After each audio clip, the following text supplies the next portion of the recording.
அது திருவடிவமாய் அறியத்த பொருளதாய் அது திருவடிவமாய் அறினமோ எந்த ராமா அறினமோ எந்த ராமா அதிலோ ஜரஜரமாய் அதிலோ அதிலோ ஆடிக்கொண்டிருந்த ராமா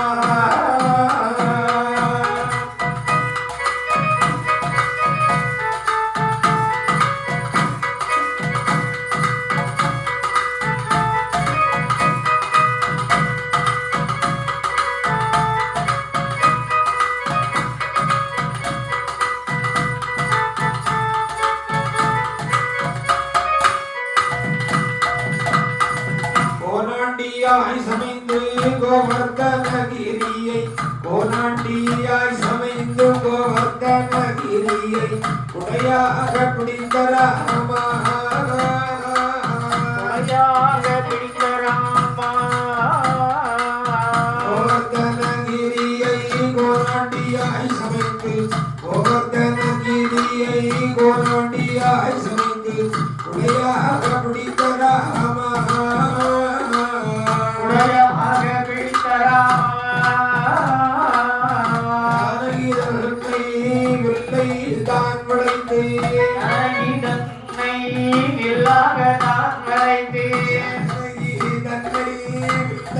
தான் வளைத்து திருமணம் புரிந்த ராமா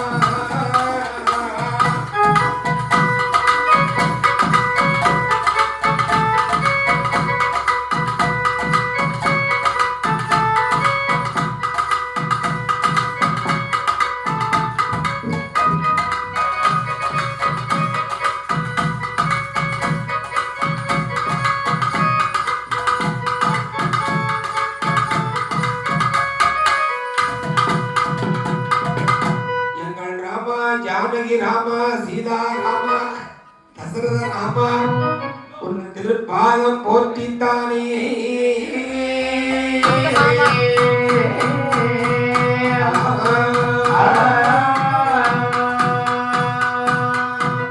ஆத்திரம் கொண்டு வருவாள் அசுரரை நடங்கி நித்திரை தன்னில் நீங்காரடி நீலி கண்டி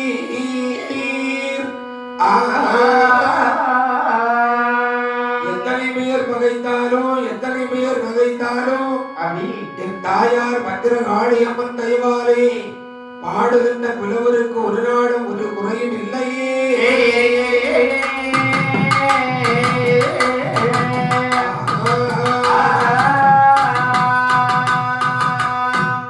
சான்றோர் குலத்தில் வைத்த வித்யாதரமாக இவருக்கு பிள்ளையாய் அவதரித்து 7 பேர்கள் நீங்கள் 70 பேர்களாக மக்கா நாடு பாதி நாடார் பாதி என்று வரம் கொடுத்த கருதன்னை பிடிக்க தந்தி மாமுகவன் காப்புத்தாமே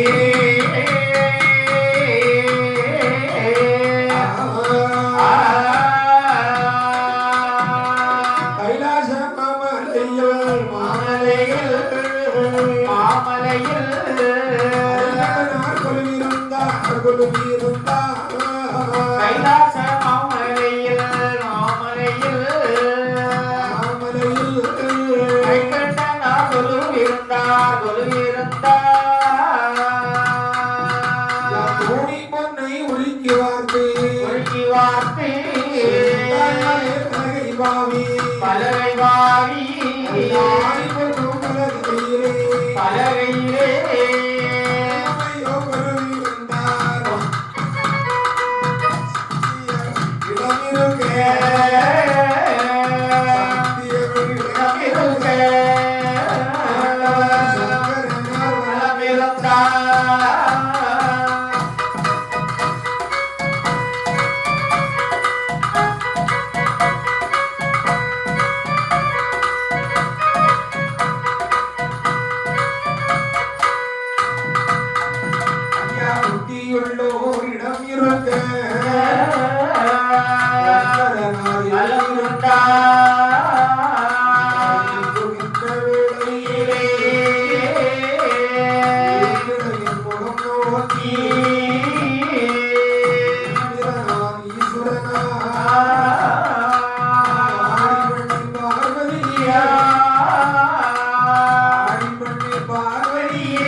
கைலாச மாமலையிலே ஆண்டவனாரும் அம்மை உமையோடும் வீற்றிருக்க சரி ஒரு நாள் இடத்திலே பகவான் பார்வதியை பார்த்து முறையிடுகிறது. எப்படி? மலைமகளே சுவாமி, பத்திரகாளி பாலகர்களை பரவி செய்ய வேண்டும். சரி, பரவி செய்ய வேண்டும் என்று சொன்னால் அந்த பாண்டியனின் சீமையிலே வைகை நதி கரையோரத்திலே அழகான முறையிலே ஒரு தோட்டம் அமைத்து அந்த தோட்டத்திலே காவலாளியாக யாரை நியமிக்க வேண்டும் தெரியுமா? யாரை?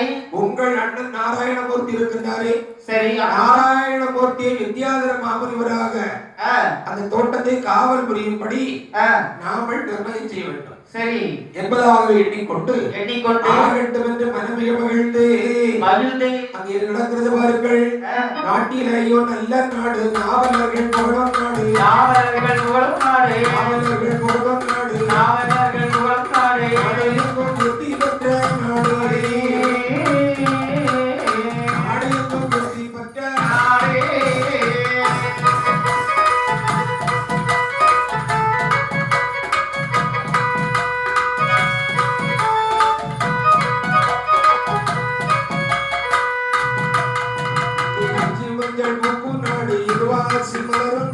இருவாட்சி மலரும் நாடு, காய்கிட்ட நாடு,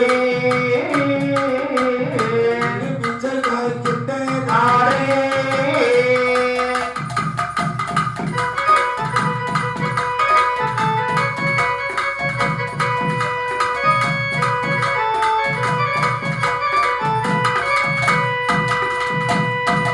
கோடை மஞ்சள் பூக்கு நாடு, குளிர்ந்தல் வீசும் நாடு,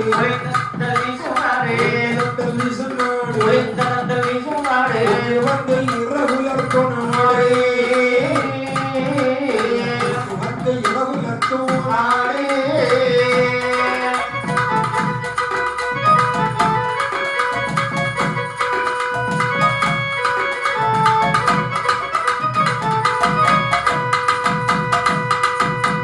நீர்வளம், கார்வளம், சென்னல் வளம், சோழர் வளம், சொக்கர் வளம், அத்தனை வளங்களை ஒரு சேரப்பட்ட நாடு எந்த நாடு தெரியுமா? எந்த நாடுயா? தென்னாட்டின் சிவிலே பாண்டிய தேசத்தை குறிப்பிடுவார். ஆமா, அந்த பாண்டிய தேசத்திலே வைகை கரை ஓரத்திலே அழகான ஒரு நந்தவனத்தோட்டத்தை அமைத்து மகாவிஷ்ணு இந்த அண்ட சிராசரங்களை எல்லாம் ஓரடியால் நடந்த மாயவனார் அந்த நந்தவன தோட்டத்திலே சரி வித்யாதர முனிவர் என்ற திருநாமத்தோடு அந்த தோட்டத்தை காவல் புரிந்து வருகின்றார். சரி, தினந்தோறும் தோட்டத்திலே சென்று ஒரு நந்தவன தோட்டம் என்ன இருக்கும்? என்ன?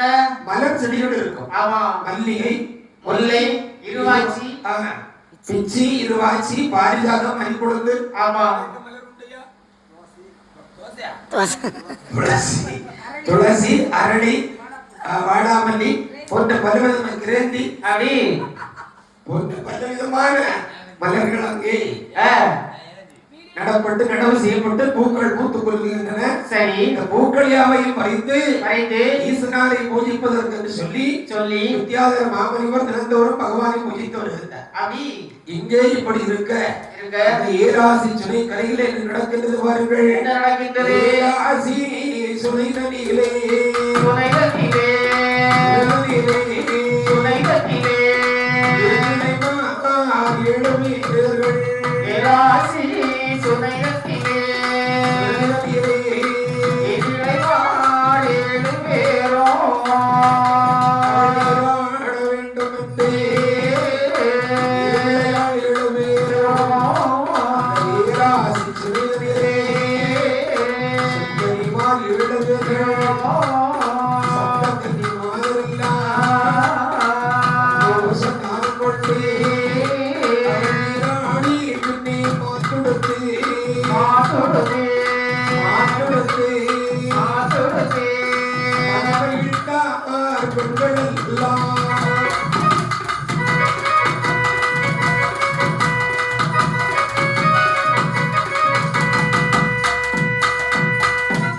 அங்கே அந்த வித்யாதர மாமுனிவர் தோட்டத்தை காவல் புரிந்து வருகின்றார். எப்படி காவல் புரிகிறார் தெரியுமா? எப்படி? கண்ணும் கருத்துமாக காவல் புரிகிறதுன்னு சொன்னா அவரை அன்றி